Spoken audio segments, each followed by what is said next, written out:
Thanks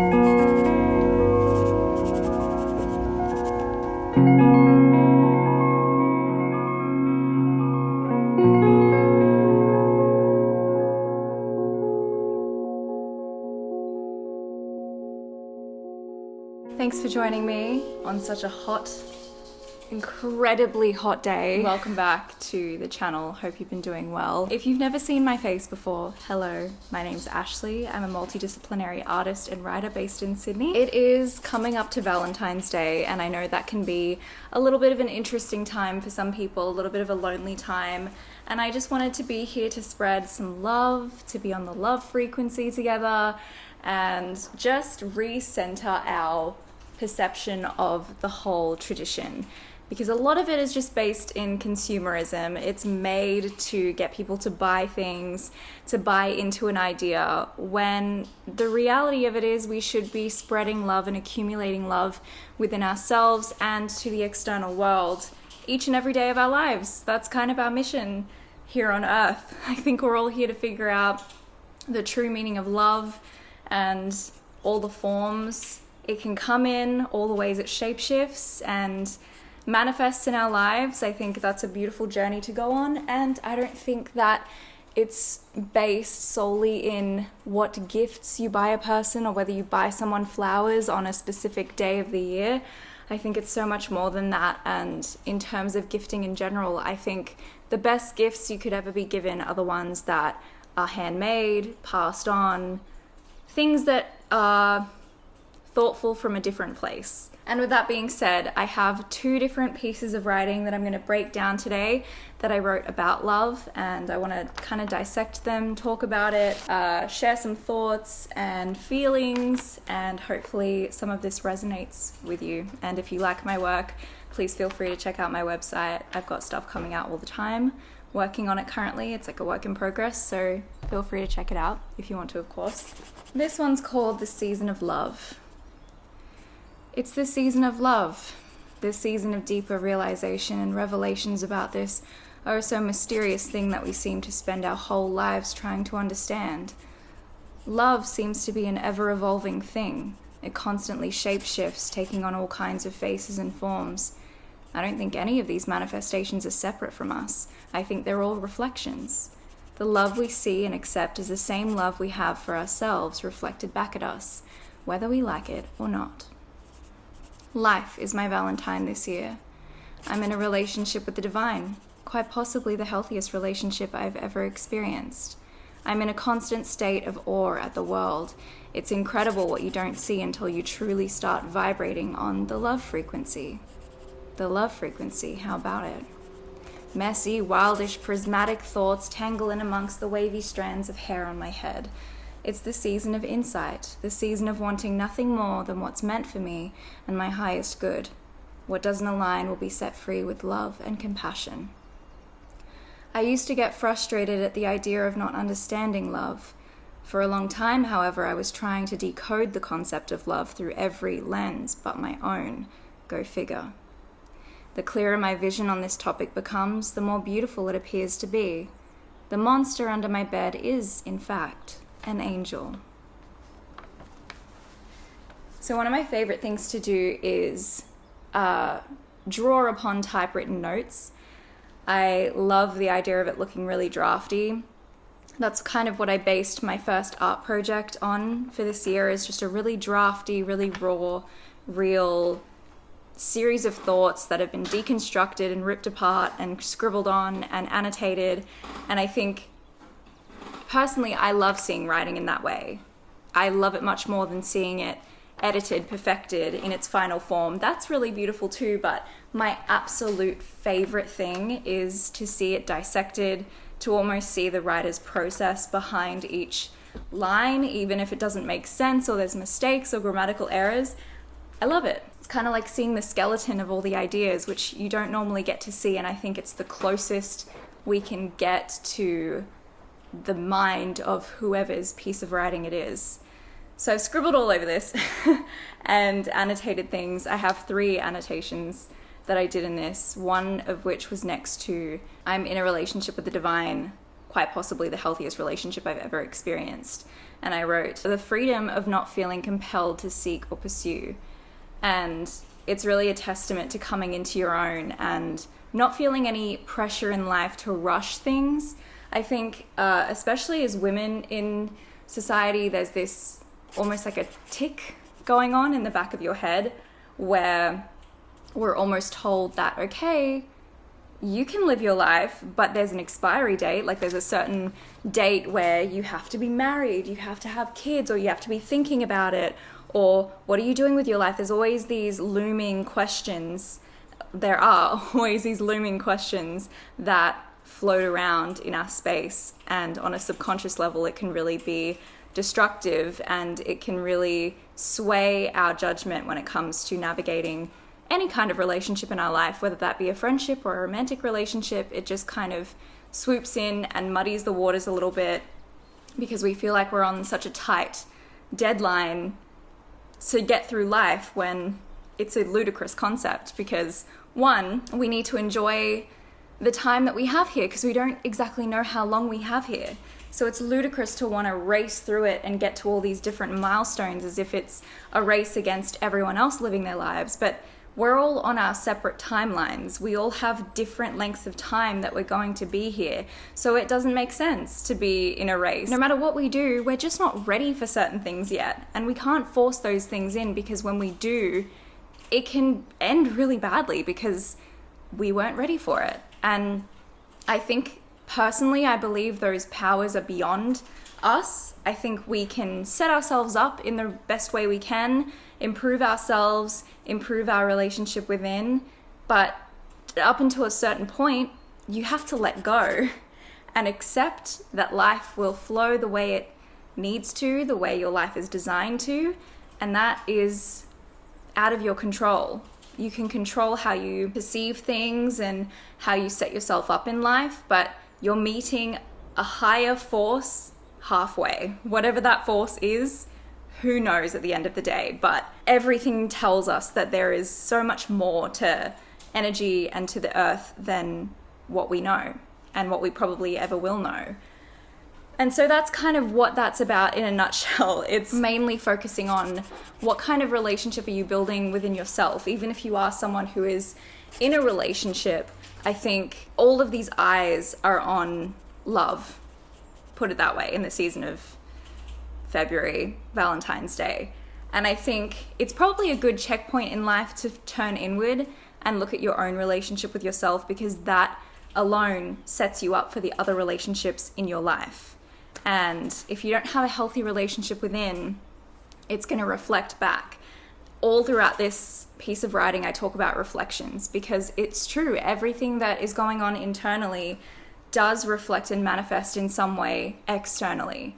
So instead of having this need to pursue, look for things, try to rewire your own destiny, you just have to kind of take a back seat and start doing the internal work, the life admin on the other end, all of your work that you need to do.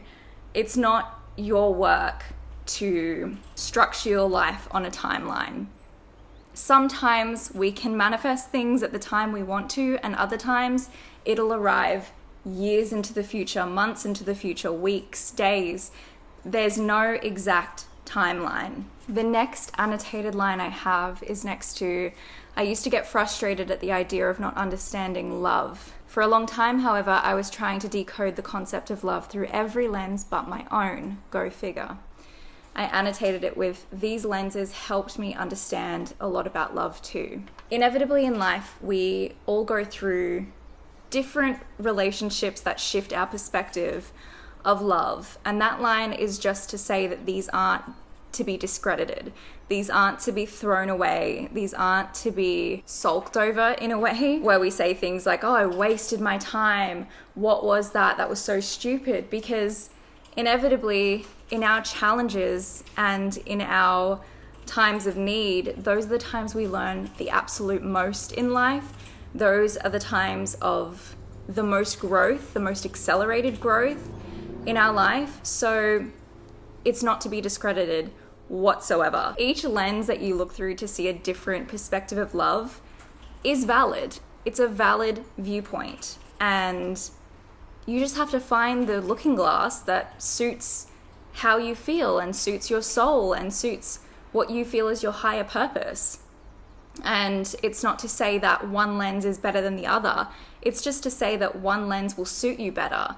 And sometimes we can look through the cracked lenses, which are usually the destructive, toxic relationships in our life, and we can just discredit the experience. Oh, we can't see through that, it's cracked and refracted. But the thing is, those are very handy lenses to look through because they carry with it the hard lessons that we need to learn in order to figure out what it is that we do desire in our lives. So while those times are hard and annoying, we do have to take them with grace and pull out the vital bits of information and data from it so that we can move forward and then let go of the rest. The last thing that I annotated was the monster under my bed is in fact an angel, and I wrote pure liberation under that because how liberating is it when you fear something so much and then you finally overcome that fear. Maybe you had a fear of spiders and now you can let one crawl on you. That must be nice. Not me. Could never be me. It's another aspect of growth that's very rewarding. And the only way we can really do that is to face our fears. So if you're someone who is afraid of love or afraid of seeking what is possibly out there, maybe it's time to face it and to just do it in fear. Sometimes that's the best way to do things, is in fear. Just as when we try something new, we are not an expert at it straight away, but even, Olympians in the world, people who have won prestigious awards, people who have succeeded remarkably in life and gotten into the history books. Yes, at times they had natural ability to get them started, but they weren't at the level that they are now off the bat. They had to work their way through it, work their way through challenges and fears and doubts. And it's the same thing with everything in life. You can't expect for everything to be perfect from the get-go. And that is more than okay, because how boring would it be? Why bother taking up a new hobby when everything's going to be perfect? I mean, it's fun to learn.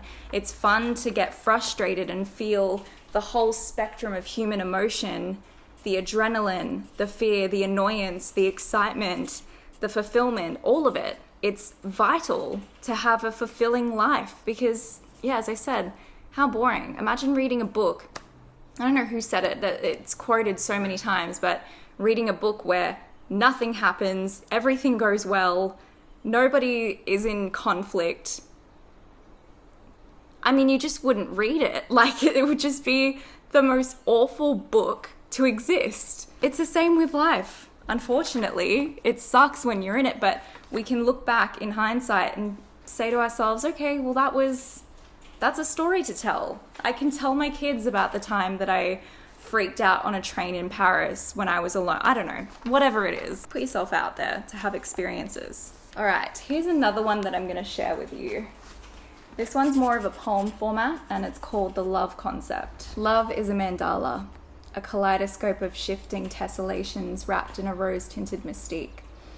With eyes in the rivers, arms in the trees, a heart to set fire to the snow, and legs within the unkillable weeds, love is a revelation, a discovery of what's always been there, dug from the earth like opal. With the abundance of wildflower fields, pluck one, grow another, there to be harvested and given to one another. Most vital to remember, detrimental to your health, is to pluck a wild bunch to keep for yourself. In a nutshell, what that means is love really is something that we accumulate within. It comes out as frequency, energy, and oftentimes we'll get into the habit of giving and giving and giving and giving and not replenishing what we have given away. And what we do when we replenish our energy and turn inward and deliver that love back to ourselves is we actually multiply it. So then we end up having more than enough for ourselves, more than enough, more than we've ever had for other people. And it's an ever evolving thing. So it just keeps growing and accumulating and getting larger and larger until you are just on that frequency majority of the time, which is the goal. And it's always shifting. Love looks different every day. Love is expressed differently every day. And what are we doing if we're not also giving that love back to ourselves? So no matter how much love you put out, always save some for yourself at the end of the day so that you can grow and you can harvest it and create your own field of love. So you can pick your own flowers out of your own garden and hand them out, and then know that they're growing, plant more seeds. It's what we have to do, not just with love energy, but just with any kind of energy. It all should stem from love, but as I said, with any kind of energy, you really have to focus on accumulating it in a constructive way that's not going to put you out all the time. Because when we get burnt out, we can't actually appropriately love other people or love the world or speak with love or think with love. We end up becoming depleted, judgmental, very defensive, very on the defense all the time. And that's because you've just given majority of the time, and you're just burnt out, depleted, and that's it. Adversely, you can give far too much inwards, never sharing it, and then you just become a wall of a person, a shell of a person. And it fuels us when we can give love, because it's part of our biological need to give back to community and be a great part of community. Going back to the Stone Age, it's what we are wired to do, to be our happiest. So connection's very important. And it's kind of an art form to try and see love in all things. When you go outside, it's in the trees and in the rain and in even the cockroaches and the uglier things in life.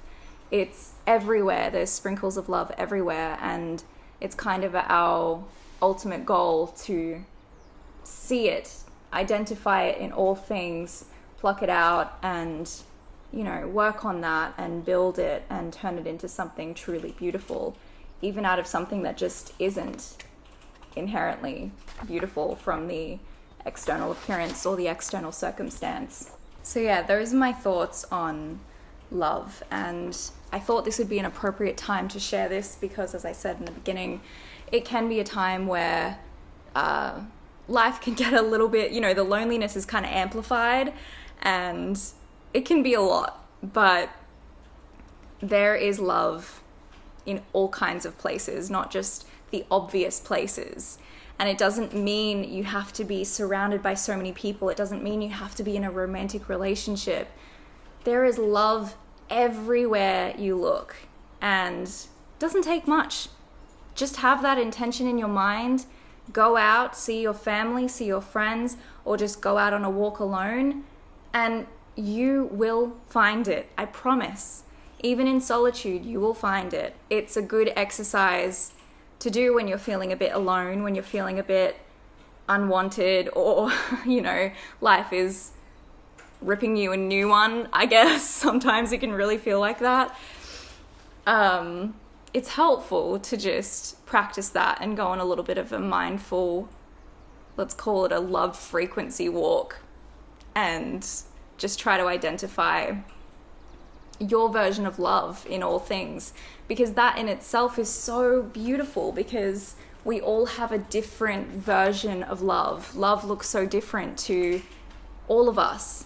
As I said in my stream of consciousness, or whichever, was it this one? Yeah, stream of consciousness, love is seen through different lenses. Everyone's got a different set of lenses. So find out what your lenses look like.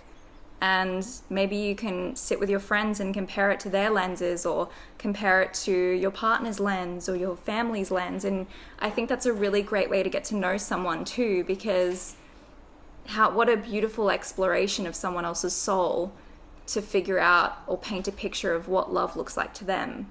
I think that's great, even if it's still something that's being developed, even if they don't know what their version of love looks like yet. That means they've got an incredible journey yet to go on. So I'm going to leave it there for this video. I love you so much. Baci. Ciao.